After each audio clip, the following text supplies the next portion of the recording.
Contratación pública, episodio 86.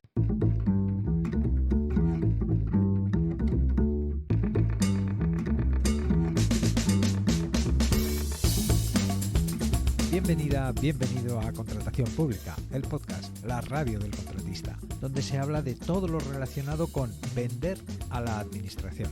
Te habla Luis Gracia, consultor sin corbata y director de Escuela CP, la Escuela de la Contratación Pública. 24 de octubre de 2021, episodio número 86, episodio que vamos a dedicar a terminar de hablar sobre las empresas jóvenes, las empresas de nueva creación y sus posibilidades para vender a la administración. También te contaré el resultado de la encuesta que ha estado abierta las últimas semanas, en la que he preguntado qué te parece dedicar un episodio al mes a comentar informes de juntas consultivas y resoluciones de tribunales administrativos de recursos contractuales. Vamos allá.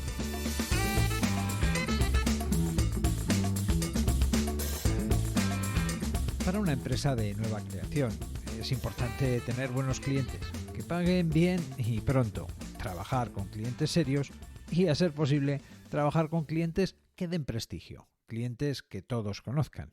Bueno, esto le ocurre a una empresa de nueva creación y también a una que se creó el siglo pasado.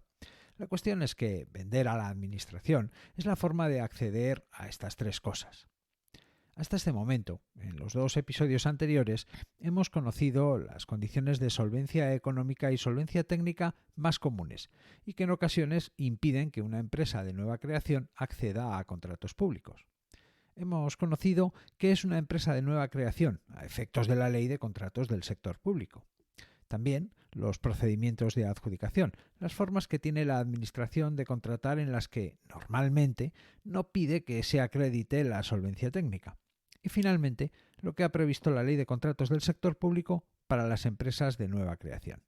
Bien, en este episodio vamos a conocer otras alternativas a las ya abordadas en los episodios anteriores, recomendaciones para que una empresa empiece a vender a la administración y, por último, recapitularemos lo que hemos conocido hasta ahora. Así que abordemos ya qué otras formas tiene una empresa de nueva creación para acreditar la solvencia económica y la solvencia técnica. Hablemos de integrar la solvencia con medios externos. La Ley de Contratos del Sector Público permite que, para acreditar tanto la solvencia económica como la solvencia técnica, una empresa pueda utilizar los medios de otra, los medios de un tercero, que pueda integrar la solvencia con medios externos. O dicho de otra manera, la solvencia se puede prestar y recibir prestada, la puede poner otro. Un ejemplo para ilustrarlo. Pongamos que en una licitación uno de los requisitos de solvencia técnica sea que la empresa disponga de unas instalaciones determinadas. Pongamos que se trate de disponer de un laboratorio de análisis de agua potable. Pongamos que la empresa de nueva creación no dispone de tales instalaciones. ¿Te sitúas? Bien. Porque la empresa podría recibir prestado ese laboratorio y de esa forma acreditar ese apartado de la solvencia técnica a través de un tercero. O, como dice la ley, la empresa podría integrar la solvencia con medios externos. Esta es una opción interesante para que una empresa de nueva creación pueda acreditar sus solvencias en aquellos aspectos en los que no le resulta posible por no disponer de los medios materiales o humanos que se requiera acreditar como requisito de solvencia. De hecho, y en cuanto a solvencia técnica, incluso la experiencia se puede recibir prestada, o mejor dicho, incluso la experiencia se puede integrar con medios externos. Además, la ley deja claro que cualquiera puede prestarte sus medios para que acredites la solvencia, que no hace falta que tengas ningún vínculo especial con la empresa o profesional que va a aportar las evidencias que se requieran. Aunque precisamente aquí es donde radica el problema. Hablaremos de ello enseguida. Otra de las cosas que dice la ley es que, como carácter general, tiene que quedar claro que mientras estés ejecutando el contrato vas a disponer de lo que sea que te presten para acreditar la solvencia. Dicho de otra manera, que esto no se puede quedar en el papel, que tiene que ser de verdad. Si volvemos al caso de antes, el laboratorio. En ese caso es muy probable que, efectivamente, el laboratorio sea necesario para ejecutar el contrato y que quien lo aporte para acreditar la solvencia no solo lo prestará en los papeles, sino que se harán trabajos en el laboratorio que se facturarán normalmente a la empresa contratista. Así que ese medio externo, ese tercero que te ha prestado sus medios para que puedas acreditar tu solvencia, tiene que tener arte y parte en la ejecución del contrato. Tiene que intervenir, estar involucrado, aportando lo que sea que te ha prestado de una forma real, efectiva. Lo dicho, no solo en los papeles. Bien, esto en cuanto a la solvencia técnica. ¿Y qué hay de la solvencia económica? Bueno, pues la buena noticia es que la solvencia económica también se puede recibir prestada, también se puede integrar con medios externos. Así es, te pueden prestar la facturación. Es chocante, ¿verdad? Lo es, lo es. Aunque como todo, esto tiene sus matices. Te cuento. Acabamos de comentar que cuando alguien te presta un medio para acreditar la solvencia técnica, ese alguien tiene que tener arte y parte en la ejecución del contrato. Ese medio que te presta ha de intervenir real y efectivamente en el proceso de ejecución del contrato. Esta misma premisa se aplica en el caso de la solvencia económica. La cuestión es, ¿cómo tiene arte y parte en la ejecución del contrato ese tercero con el que integró la solvencia económica? Sencillo. Lo normal será que el órgano de contratación os haga corresponsables a los dos, incluso solidariamente. Te contaba en el episodio 84 que la facturación o volumen anual de negocios, que es como se le llama en la ley de contratos del sector público, es el baremo por el que se mide tu capacidad para hacer frente a penalizaciones por incumplir el contrato o por cumplirlo mal.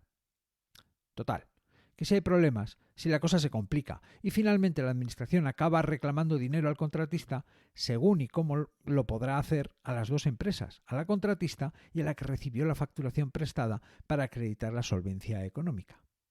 Dicho esto, ya es raro que estas cosas lleguen a pasar, al menos en situaciones normales con personas normales e incluso aunque hayan acaecido circunstancias excepcionales.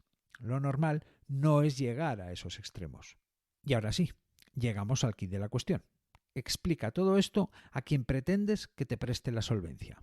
Y da igual que sea la técnica o la económica. En el caso de la solvencia técnica, quizás sea más fácil obtener los medios que permitan acreditar que se dispone de tal o cual cosa que estén pidiendo. Y digo que quizá lo sea porque es muy probable que haya algún interés económico de por medio. Facturación, vaya, que es para lo que se trabaja. Es el caso del laboratorio de análisis de agua potable. Es probable que no tenga inconveniente en prestarte sus instalaciones para que puedas acreditar la solvencia técnica. Y es probable porque sabe que después de eso hay un trabajo, un servicio, unas facturas a emitir. Aunque depende de cómo sea la persona a la que le planteas esto, te puede decir que no. El desconocimiento, la desconfianza, es lo que tiene. A muchas personas les puede asustar, incomodar, preocupar el hecho de asumir compromisos ante un ayuntamiento por medio de un tercero. Y es ahí donde surgen los ¿y si luego le encarga el trabajo a otro laboratorio? ¿Seré yo responsable? ¿Y si hace algo mal o el ayuntamiento no está conforme con su trabajo? ¿Me reclamarán a mí? ¿Y si quedo obligado con esta empresa aunque después a mí no me interese hacerle los trabajos? ¿Me podrán obligar? Se entiende, ¿verdad? La respuesta en todos los casos es no. El que ha prestado el medio de acreditación de la solvencia técnica no es responsable, ni le van a reclamar nada, ni se obliga ante nadie a hacer nada que no quiera hacer. Vale, ahora vete y explícalo. Si quien te va a prestar el medio de acreditación de la solvencia sabe cómo funcionan estas cosas, sin problema. Si no lo sabe o solo tiene una ligera idea, mal asunto. La gente no quiere problemas, y a no ser que haya interés o confianza, o las dos cosas, será complicado recibir la solvencia prestada. Y esto es algo que, como todo lo que cuento y enseño en mis cursos, sé por experiencia. Tanto a mí como a empresas que asesoro nos han prestado solvencias y nos han negado el préstamo en el último momento, a 2 días de presentar la oferta y con todo preparado. Por eso, cuando esta cuestión se va a plantear, hay que hacerlo con cuidado, con un documento que deje todo claro, que exonere de responsabilidades a quien presta, pero que también sirva para que el órgano de contratación entienda que se está recibiendo prestado con todas las de la ley.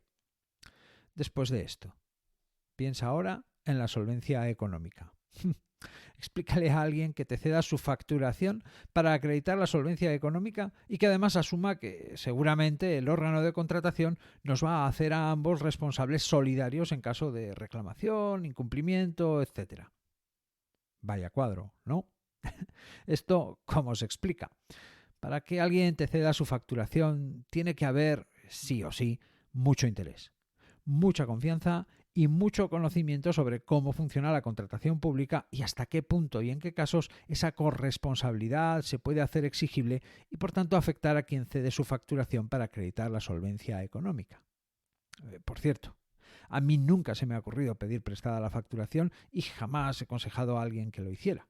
En los únicos casos en los que sí lo he hecho ha sido cuando la facturación era cedida por otra empresa del mismo propietario o del mismo grupo de empresas. Nunca con un tercero. Me parece excesivo tensar hasta ese punto. Pero luego hablamos de eso. Otra alternativa es plantearse hacer una unión temporal de empresas, una UTE.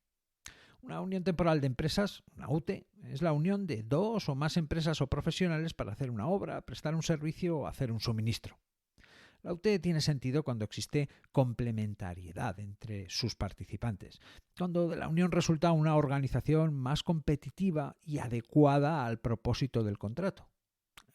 Es mala idea formar una UTE para simplemente acreditar uno o varios requisitos de solvencia. Para que una UTE funcione bien, tiene que ser formada por dos empresas pares, iguales o parejas en capacidades.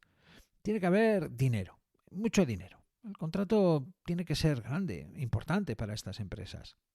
Los integrantes de la UTE tienen que estar acostumbrados a contratar con la administración. Esto no es algo para advenedizos. Si hay problemas, necesitamos a gente bregada, que entienda de qué va esto. Tiene que haber, además de intereses comunes, confianza, una cierta sintonía entre las personas. Y más cosas. Aunque a estas alturas quizá ya hayas advertido que esta no es la mejor forma de acreditar una solvencia a la que no somos capaces de llegar por nosotros solos.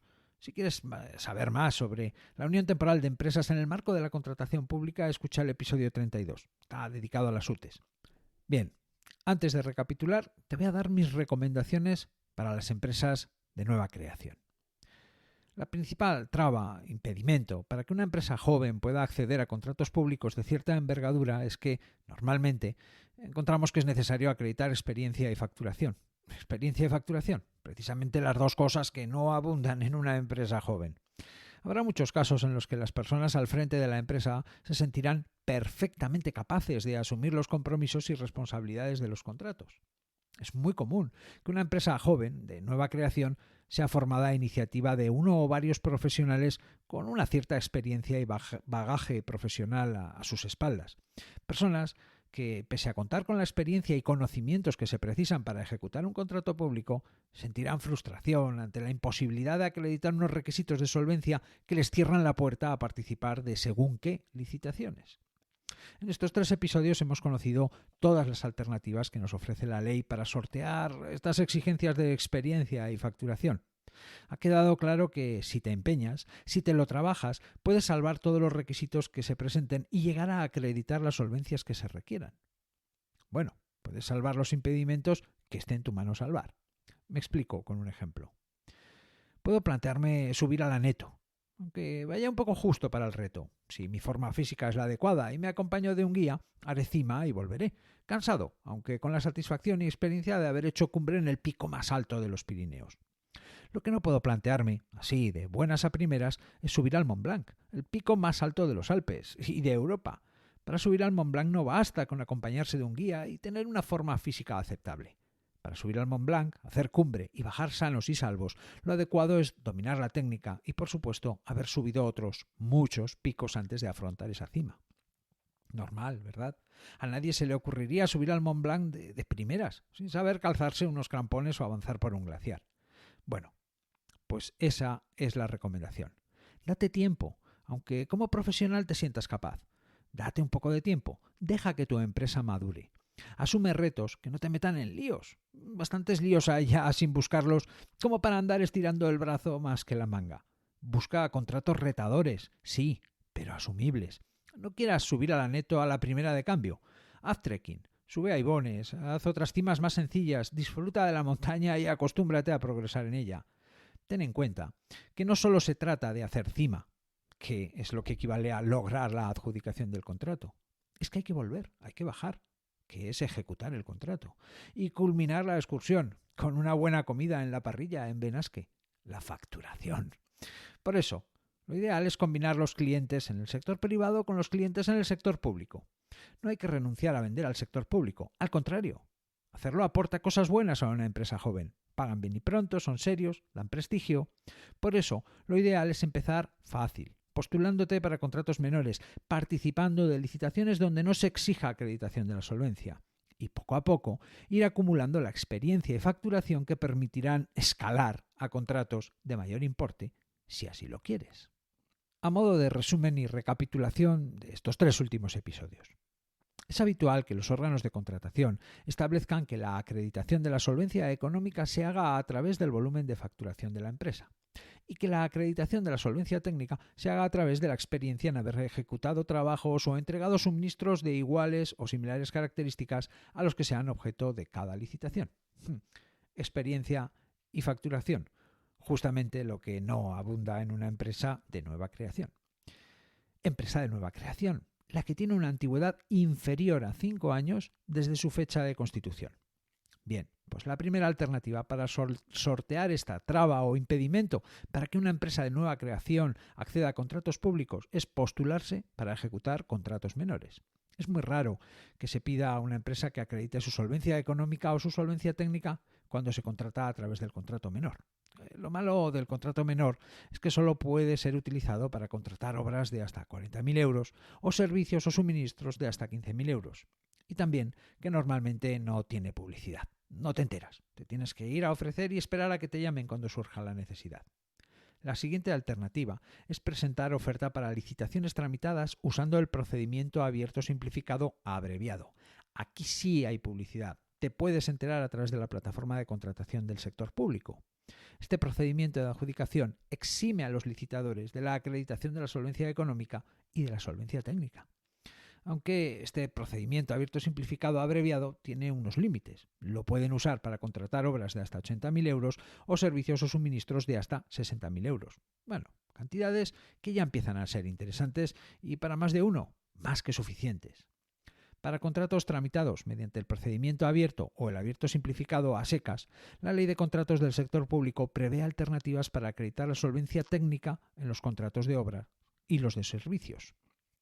En estos contratos, y dentro de unos límites referidos a su valor estimado, las empresas de nueva creación podrán utilizar medios materiales y personales para acreditar su solvencia técnica en lugar de la experiencia que se requiera. Ahora, eso sí, esos medios materiales o personales deben estar expresa y claramente establecidos en el pliego de cláusulas administrativas de la licitación, y si no lo están, hay que plantear la cuestión siempre antes de presentar la oferta, no después. Por otro lado, nos encontramos con que la Ley de Contratos del sector público no ha previsto nada en particular para las empresas de nueva creación que pretendan vender un suministro y no cuenten con la experiencia suficiente. Este sí sería el caso apropiado para acudir al préstamo de la solvencia, a integrar la solvencia por medios externos, por medio de un tercero. Ya sabemos que en solvencias, ya sea económica o técnica, todo se puede prestar y recibir prestado, e incluso la experiencia o la misma facturación. El problema está en explicarlo y que se entienda. Y también en que quizá, y depende del caso, cuando acudimos a esta posibilidad estamos forzando la situación. En cuanto a la solvencia económica, la ley no ha previsto nada expresamente para las empresas de nueva creación, aunque nos ofrece alternativas.